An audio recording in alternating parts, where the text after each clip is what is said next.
GeM TV நேயர்கள் அனைவருக்கும் வணக்கம். நான் உங்கள் விஜே பிலால். இன்னைக்கு வீடியோவில் நம்ம எதை பற்றி பார்க்க போகிறோம் அப்படின்னு பார்த்தீங்கன்னா, இஸ்ரேலை சுற்றி பல நாடுகள் வந்து அவங்க மேலே கோவத்தில் இருக்காங்க. நிறைய நாடுகள் வந்து எப்போ இஸ்ரேல் வந்து கிடைப்பாங்க, எப்போ இஸ்ரேல் மேலே தாக்குதல் நடத்தலாம் அப்படிங்கிற அளவுக்கு ரொம்ப நிறைய நாடுகள் ஒரு டார்கெட்டோட இருக்கிற இடம் தான் வந்து இஸ்ரேல் அப்படின்னே வந்து சொல்லலாம். ஸோ இஸ்ரேல் வந்து ஆனால் அது மட்டும் இல்லாமல் இஸ்ரேலுக்கு இன்னொரு ப்ளஸ் பாயிண்ட் இருக்குது அப்படின்னே வந்து சொல்லலாம். என்ன அப்படின்னு பார்த்தீங்கன்னா, அணு ஆயுதங்கள் வந்து இஸ்ரேல் கிட்ட இருக்கிறது தான். இந்த அணு ஆயுதங்கள் அவங்க கிட்ட இருக்கிறனாலேயே, அமெரிக்காவுடைய சப்போர்ட் இருக்கிறனாலேயே இஸ்ரேல் இப்போ வரை எந்த நாடு வந்து எதிர்த்து நிற்காம எந்த விதமான போர்லயே அவங்க தோக்கடிக்கப்படாம ஒரு தைரியமான நாடா வந்து நின்றுட்டு இருக்காங்க. சுத்தி நிறைய அரபு நாடுகள் இருக்கிறதுக்கு மத்தியில ஒரு யூத நாடா வந்து இஸ்ரேல் வந்து இருந்துட்டு இருக்காங்க.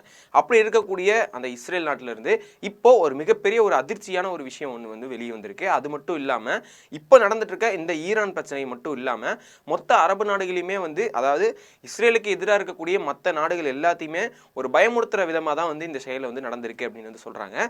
ஸோ என்ன நடந்திருக்கு அப்படிங்கிறது எல்லாமே இந்த வீடியோ நம்ம டீட்டெயில்ஸாக பார்ப்போம்.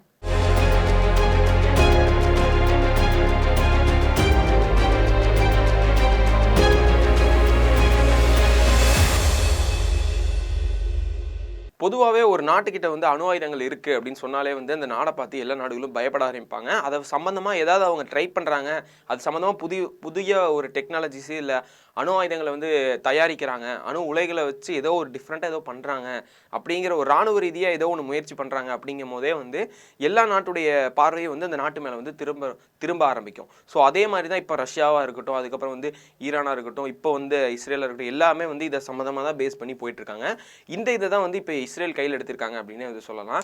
அதாவது நெகு அப்படின்னு சொல்லக்கூடிய ஒரு பாலைவனம் ஒன்று இஸ்ரேலில் வந்து இருக்குது. ஸோ அங்கே இருக்கக்கூடிய அந்த இடத்துல நார்மலாக நிறைய மனிதர்கள் வந்து வாழ்ந்துட்டு வந்துட்டு தான் இருக்காங்க. அது ஒரு மிகப்பெரிய ஒரு பாலைவனம் மாதிரியான ஒரு, அதாவது பாலைவன மண் நிறைந்த ஒரு சதுப்பு, ஒரு மாதிரி ஒரு டெசர்ட் மாதிரி தான் இருக்கும் ஆக்சுவலி அந்த இடமே. அந்த இடத்துல நிறைய மக்களும் வாழ்ந்துட்டு வந்துட்டு இருக்காங்க.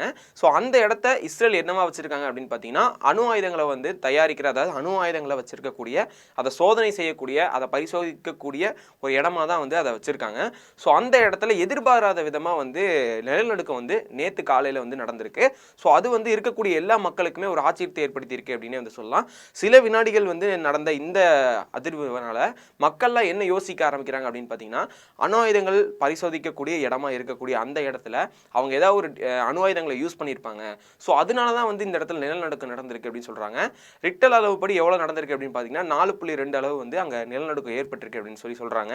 சரி, எதனால வந்து இது திடீர்னு ஏற்பட்டிருக்கு, இதுக்கு என்ன காரணமா இருக்கும் அப்படின்னு சொல்லி ஆராய்ச்சி பண்ணும்போது தான் தெரியுது, இது அணு ஆயுதங்கள் மூலியமா அதை ஏதாவது பண்ணும் போதோ, இல்லை அதை வந்து ஏதாவது ஒரு உபயோகப்படுத்தும் போதோ, இல்லை டெஸ்ட்டுக்காக ஏதாவது வெடிக்க வைப்பாங்களா, அந்த மாதிரி விஷயங்கள் பண்ணும் போதோ எந்த அளவுக்கு வந்து அதிர்வு ஏற்படுமோ அந்த மாதிரி தான் வந்து இருக்குது. அதாவது ஒரு அணு ஆயுதத்தை சோதனை பண்ணால் எந்த அளவுக்கு வந்து இந்த மாதிரி காட்டுமோ அதே மாதிரி தான் வந்து இதுலேயுமே காட்டுது. ஸோ மேபி இஸ்ரேல் வந்து மறைமுகமாக எந்த நாட்டுக்கும் தெரியாமல் அணு ஆயுதங்களை வந்து பரிசோதித்து பார்க்குறாங்க அப்படின்னு சொல்லி ஒரு செய்தி வந்து வெளியே வந்திருக்கு. ஸோ இதை வச்சு இன்னொருத்தவங்க என்ன மற்றதெல்லாம் வந்து எப்படி பேசுகிறாங்க அப்படின்னு பார்த்தீங்கன்னா, இஸ்ரேல் வந்து நிறைய நாடுகள் மேலே வந்து ஒரு எதிரி நாடாக தான் இருக்காங்க.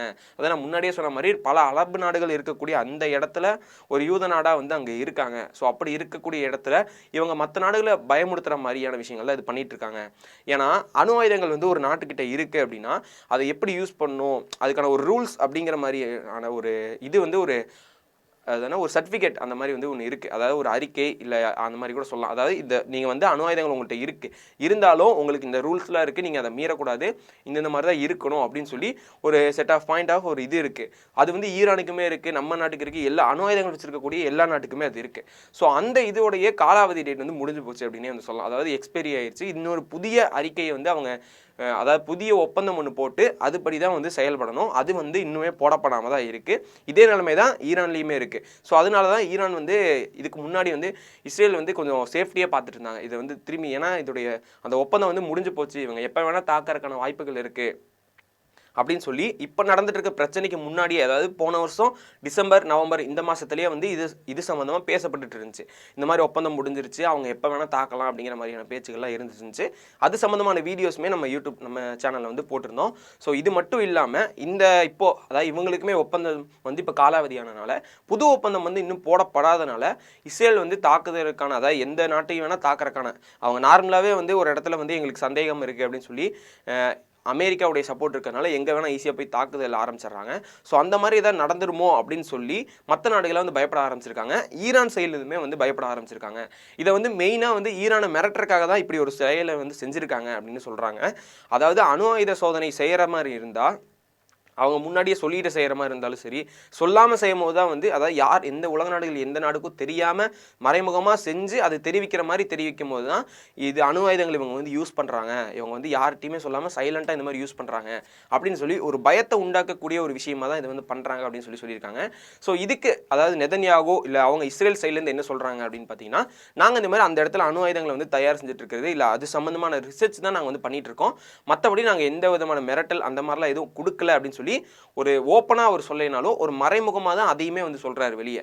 இந்த மாதிரி நாங்கள் வந்து மிரட்டல்லாம் யாரையும் மிரட்டுறதுக்காகலாம் நாங்கள் இதெல்லாம் பண்ணல, நாங்கள் இந்த மாதிரி ரிசர்ச் தான் பண்ணிட்டு இருக்கோம், பொதுவாக நீங்கள் வேற எதுவும் வேற எதுவும் கண்ணோட்டத்தில் நீங்கள் பார்க்க வேணாம் அப்படின்னு ஒரு ஓப்பனா வெளிப்படையான ஒரு பதிலாக இல்லாமல் சற்று மறைமுகமாக ஒரு மாதிரி தான் சொல்கிறாங்க. அவங்க சொல்லும் போதே தெரியுது இந்த மாதிரி தான் வந்து ப்ரெஸ் மீட்டில் வந்து அவர் வந்து சொல்லியிருக்காரு.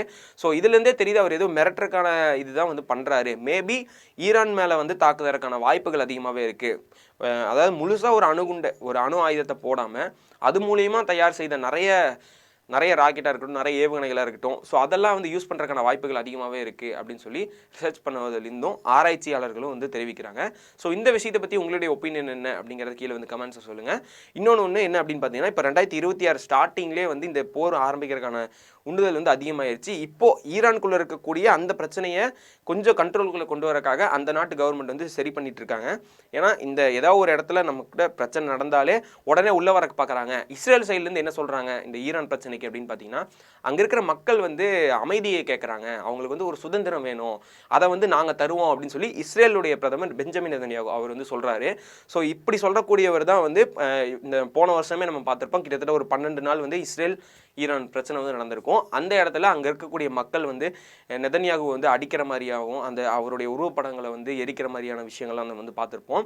அவங்க மேலே தாக்குதல் நடத்தினையும் பார்த்துருப்போம். ஸோ இப்படி இவர் மாற்றி பேசுறதுக்கான காரணம் என்ன, எதனால் வந்து இப்படி பண்ணுறாரு, அங்கே இருக்கக்கூடிய மக்களே இவருக்கு எதிராக அதாவது ஈரான் அரசுக்கு எதிராக தூண்டுறாங்களா இல்லை இஸ்ரேலுடைய சதியும் இந்த இதுக்குள்ளே இருக்கா அப்படிங்கிறது எல்லாமே நம்ம பொறுத்திருந்து பார்ப்போம்.